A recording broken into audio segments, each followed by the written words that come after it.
오늘의 하나님 말씀은 141페이지부터 시작하겠습니다. 영적 경로의 단계, 자유의 가치를 더하는 구속. 모든 사람은 속박의 상태를 통과해야 하지만 이 속박의 기간을 생명의 진화에 있어 무의미한 사건으로 보아서는 안 됩니다. 자유를 감사하려면 우리의 갇힌 경험을 해야 합니다. 물고기가 일생 동안 단 한 번도 물 밖으로 나오지 않았다면 물의 가치를 인정할 기회가 없습니다. 태어나서 죽을 때까지 물속에서만 살아왔고 실제로 물이 그 존재에 어떤 의미가 있는지 이해할 수 있는 위치에 있지 않습니다. 그러나 물고기가 한순간이라도 물 밖으로 꺼내지면 물고기는 물을 갈망하게 되고 그 경험에 의해 물의 소중함을 감사할 수 있는 자격을 얻게 됩니다. 마찬가지로 삶이 끊임없이 자유롭고 속박을 드러내지 않는다면 인간은 자유의 진정한 의미를 놓치게 될 것입니다. 영적 속박을 경험하고 그 속박에서 벗어나고자 하는 강렬한 욕망을 아는 것은 둘 다 다가올 자유의 충만한 향유를 위한 준비입니다. 더 깊은 실제에 대한 갈망과 함께 시작되는 경로. 물에서 건져낸 물고기가 다시 물속으로 돌아가고자 갈망하듯이 목표를 인식한 구도자는 하나님과 하나 되기를 갈망합니다. 사실 근원으로 돌아가고자 하는 갈망은 무지의 베일에 가려 근원으로부터 분리된 바로 그 순간부터 각각의 존재에 존재합니다. 그러나 구도자로서 존재는 영적인 길에 들어설 때까지 이 갈망을 의식하지 못합니다. 마치 기차 안에 있는 사람처럼 얼마 동안 기차가 터널을 지날 때 터널의 어둠에 익숙해지는 것처럼 우리는 어떤 의미에서는 무지에 익숙해질 수 있습니다. 그때도 뭔가 부족하다는 느낌 때문에 분명한 불편함과 막연하고 정의하기 힘든 불안감이 있습니다. 이것은 아주 처음부터 매우 엄청난 의미의 존재로서 파악됩니다. 빌집된 무지의 단계에서 이 무언가는 종종 무심코 이 세속적인 세상의 다양한 것들과 동일시됩니다. 그러나 이 세상에 대한 사람의 경험이 충분히 성숙해지면 삶에서 반복되는 환멸이 우리를 올바른 경로로 인도하여 부족한 것을 발견하게 합니다. 그 순간부터 개인은 변화하는 형태보다 더 깊은 실제를 추구합니다. 이 순간 구도자는 첫 번째 인문으로 적절하게 설명될 수 있습니다. 경로에 들어서는 순간부터 자신이 분리된 근원과 하나가 되고자 하는 갈망은 분명하고 강렬해집니다. 마치 터널 안에 있는 사람이 반대편 끝에서 한 줄기 빛이 들어오는 것을 보고 나서 더욱 강렬하게 빛을 갈망하듯이 목표를 언뜻 본 사람은 그가 할 수 있는 모든 속도로 그 목표를 향해 서두르기를 갈망합니다. 다양한 상상의 베일. 영적인 길에는 6개의 역이 있으며 7번째 역은 종착역 또는 목표입니다. 각각의 중간역은 그 나름대로 목표에 대한 일종의 상상적인 기대입니다. 하나님으로부터 인간을 분리하는 베일은 거짓된 상상으로 이루어져 있으며 이 베일은 주름이 많습니다. 경로에 들어서기 전에 사람은 이 다양한 상상의 베일에 쌓여 있고 그 결과 그는 분리되고 폐쇄된 유한한 개인이 아닌 다른 존재라는 생각조차 품을 수 없게 됩니다. 에고의식은 다양한 상상의 거짓 작용에서 결정화되었습니다. 그리고 하나님과의 합일에 대한 의식적인 갈망은 거짓된 상상의 작용 기간 동안 구축된 자아의 전체 구조의 첫 번째 흔들림입니다. 영적인 길을 횡단하는 것은 상상력의 거짓된 작용의 결과를 되돌리거나 여러 겹의 베일을 떨어뜨리는 것으로 이루어지며 이는 불가분의 분리감과 돌이킬 수 없는 고립감을 만들어냅니다.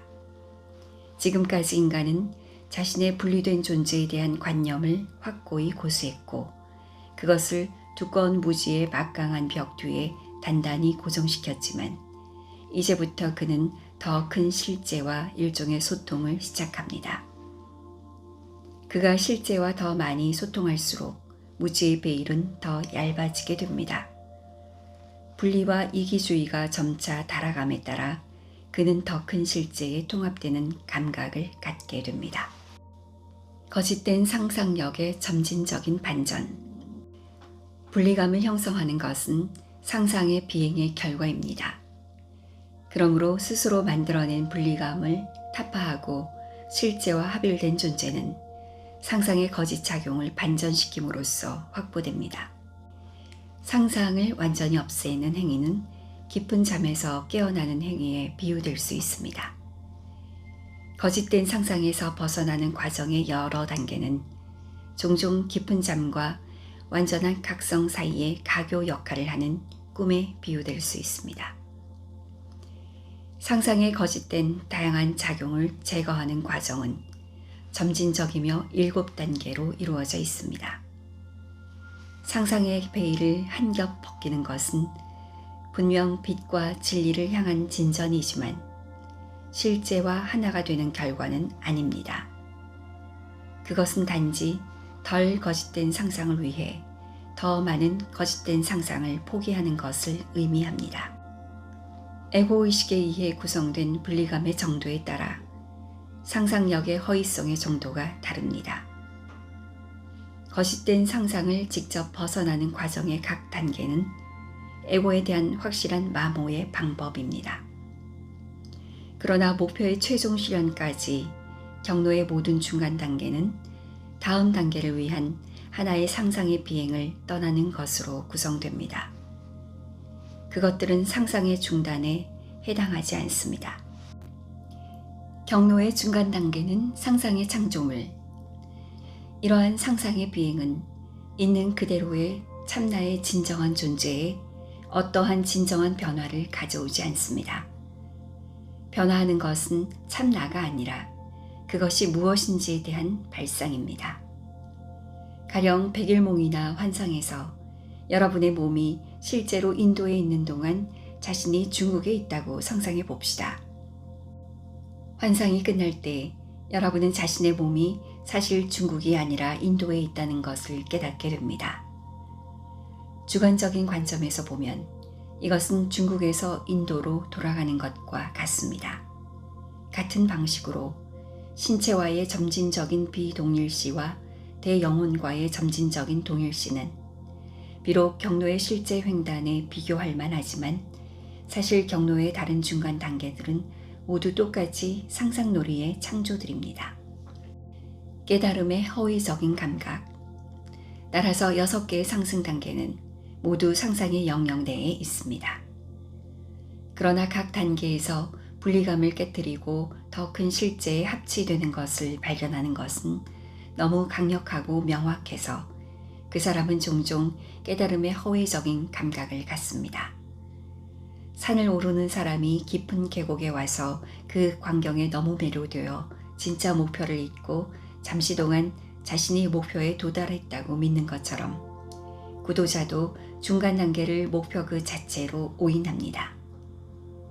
그러나 산을 오르는 것에 대해 진정으로 열심인 사람은 얼마 지나지 않아 계곡을 건너야 한다는 것을 깨닫고 구도자 또한 중간 단계를 넘어야 한다는 것을 이내 깨닫습니다. 중간 단계에서 오는 깨달음에 대한 허위적인 감각은 실제로는 아직 잠들어 있지만 잠에서 깨어난 꿈을 꾸는 것과 같습니다. 깨어난 후에 각성의 첫 느낌이 정말로 꿈이었다는 것을 깨닫습니다. 경지와 상태. 각각의 일정한 진보 단계는 의식의 상태를 나타내며 한 의식 상태에서 다른 의식 상태로의 진보는 내면의 차원들을 가로지르면서 나란히 진행됩니다. 따라서 6개의 중간 차원과 그들의 의식의 상태는 여정의 끝이자 하나님 상태의 최종적인 깨달음에 있는 7번째 차원에 도달하기 전에 경험되어야 합니다. 차원은 기차가 잠시 정차하는 기차역에 비유되고 의식의 상태는 역에 내린 후 승객의 움직임에 비유됩니다. 삼매의 본질. 새로운 의식의 차원에 진입한 후 사람은 일반적으로 그 차원에서 자유롭게 기능할 수 있을 때까지 약간의 시간이 걸립니다. 정신적인 삶의 전반적인 조건에 급진적인 변화가 있기 때문에 그 사람은 산매로 알려진 일종의 정신활동의 마비를 경험합니다. 순례자는 새로운 차원에 들어갈 때 그는 그 차원의 상태 특성을 경험하기 전에 그 차원에 합류합니다. 여성에 지친 순례자가 이따금 잠을 청하듯이 새로운 차원에 오르려는 노력을 기울인 의식은 잠에 버금가는 낮은 정신활동의 시기를 거칩니다. 그러나 산매는 근본적으로 잠과 다릅니다. 사람은 수면 중에 완전히 무의식적입니다. 반면에 산매에서는 비록 자신의 몸과 주변 환경을 의식하지 않지만 지복이나 빛 또는 힘을 의식합니다. 비교적 고요한 시간이 지나면 마음은 새로운 차원에서 기능하기 시작하고 뒤에 남겨진 그 상태와는 전혀 다른 의식의 상태를 경험합니다. 경로 위의 각 단계는 에고 삶의 축소. 구도가 새로운 차원에 진입할 때 그는 그 차원에 합치됩니다. 그리고 정신적인 활동의 둔화와 함께 그는 에고 삶에서 상당한 감소를 경험합니다. 에고 삶의 이러한 축소는 7번째 차원에서 일어나는 에고의 최종 소멸과는 다릅니다. 그러나 7번째 차원에서의 최종 소멸과 마찬가지로 중간 6번째 차원에서 에고의 축소의 여러 단계는 그들의 상대적 중요성 때문에 특별히 언급할 가치가 있습니다. 수피의 영적 전통에서 에고의 최종적인 전멸을 파나필라 자아 멸각으로 묘사됩니다. 그리고 이원성의 6차원들의 초기 산매는 또한 에고의 부분적 소멸을 포함하기 때문에 일종의 파나로 인식되어 왔습니다. 처음 3가지 파나들, 오름차순의 이 모든 파나들을 통해 최종 파나필라 자아 멸각을 향한 진보의 연속성이 있으며 각각은 어떤 특별한 특징을 가지고 있습니다. 순례자가 첫 번째 차원에 도달했을 때 첫 번째 파나 또는 에고의 부분적 소멸을 경험합니다. 순례자는 자신의 제한된 개체성을 일시적으로 잃고 지복을 체험합니다. 그래서 이렇게 합치된 많은 순례자들은 그들이 하나님을 깨달았다고 생각하고 이런 이유로 첫 번째 차원에 갇히게 됩니다. 순례자가 자기 기만에서 벗어나거나 자신의 성취가 실제로 여정의 과도기적 단계임을 깨닫게 되면 그는 영적인 길을 더 나아가 두 번째 차원에 도달하게 됩니다. 두 번째 차원으로의 합치를 파나의 바텔리 또는 거짓의 소멸이라고 합니다.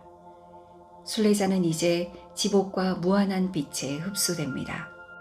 어떤 이들은 목표를 달성했다고 생각하고 두 번째 차원에 발이 묶이는 사람도 있지만 다른 이들은 자기 기만에서 벗어나 앞으로 나아가 세 번째 차원에 들어갑니다. 세 번째 차원으로의 합치를 파나의 자히리 또는 피상체 겉모양의 소멸이라고 합니다. 여기서 순례자는 며칠 동안 자신의 몸과 세상에 대한 모든 의식을 잃고 무한한 힘을 체험합니다. 그는 세상에 대한 의식이 없기 때문에 이 힘을 표현할 기회가 없습니다. 이것은 비데흐 산매 또는 신성한 혼수 상태입니다. 의식은 이제 온 세상으로부터 완전히 철회되었습니다. 네 번째 차원의 위험성. 순례자가 더 나아가면 네 번째 차원에 도달합니다. 네 번째 차원으로의 합치는 파나의 말라쿠티 또는 자유를 향한 소멸이라고 합니다. 순례자는 이제 무한한 힘을 느낄 뿐만 아니라 그 힘을 표현할 기회가 많기 때문에 네 번째 차원에서의 독특한 의식 상태를 체험합니다. 또한 그는 자신의 능력을 사용할 기회를 가질 뿐만 아니라 그것을 표현하려는 확실한 성향을 가지고 있습니다. 만약 그가 이 유혹의 희생양이 된다면 그는 계속해서 이러한 힘을 표현하고 네 번째 차원의 매혹적인 가능성에 휘말리게 됩니다. 이러한 이유로 네 번째 차원은 건너기 가장 어렵고 위험한 차원 중 하나입니다. 순례자는 결코 영적으로 안전하지 않으며 네 번째 차원을 성공적으로 건너 다섯 번째 차원에 도착할 때까지 그의 회귀는 언제든 가능합니다. 다섯 번째와 여섯 번째 차원의 파나들. 다섯 번째 차원에 합쳐지는 것을 파나의 자부루티 또는 모든 욕망의 소멸이라고 합니다. 여기서 낮은 지성의 끊임없는 활동은 중단됩니다. 순례자는 평범한 방식으로 생각하지 않지만 그럼에도 불구하고 그는 간접적으로 많은 영감을 주는 생각의 원천입니다. 그는 보지만 육안으로 보지는 않습니다. 마음은 마음으로 말하고 걱정도 의심도 없습니다. 그는 이제 영적으로 안전하며 몰락의 가능성을 넘어섰습니다. 그러나 이 고귀한 차원에 있는 많은 순례자는 자신이 하나님이 되었다는 망상을 뿌리치기 어렵습니다. 자기 망상에 빠진 그는 나는 하나님이다 라고 생각하고 말하며 자신이 영적인 길의 끝에 이르렀다고 믿습니다. 하지만 만약 그가 앞으로 나아간다면 그는 자신의 실수를 깨닫고 여섯 번째 차원으로 나아갑니다. 여섯 번째 차원으로의 합치는 것을 파나의 마하부부 또는 빌러베단의 자아의 소멸이라고 합니다. 이제 순례자는 평범한 사람이 이 세상의 다른 것들을 보는 것처럼 하나님을 직접적이고 명확하게 봅니다. 이처럼 하나님에 대한 지속적인 자각과 인식은 한순간도 쉬지 않습니다. 그러나 아직 여행자는 무한하신 하나님과 하나가 되지 못했습니다. 파나필라 또는 니르비칼파, 의식적인 신성의 상태. 순례자가 일곱 번째 차원으로 올라가면 파나필라라고 하는 마지막 합치 또는 하나님 안에서 자아의 최종 소멸을 경험합니다. 이 합치를 통해 순례자는 자신의 분리된 존재를 잃고 하나님과 영원히 결속하게 됩니다. 그는 이제 하나님과 하나가 되어 다른 존재가 아닌 하나님으로서 그 자신을 경험합니다. 이 일곱 번째 차원인 파나필라는 모든 탐구와 노력의 목표인 영적 경로의 종착역입니다. 의식적인 하나님의 특징인 니르비 칼파 상태입니다. 이것은 유일한 진정한 깨어남입니다. 순례자는 이제 광대한 상상의 바다 반대편 해안에 도달했으며 그는 이 마지막 진리가 유일한 진리이며 경로의 모든 단계는 전부 환상에 불과한 것임을 깨닫습니다.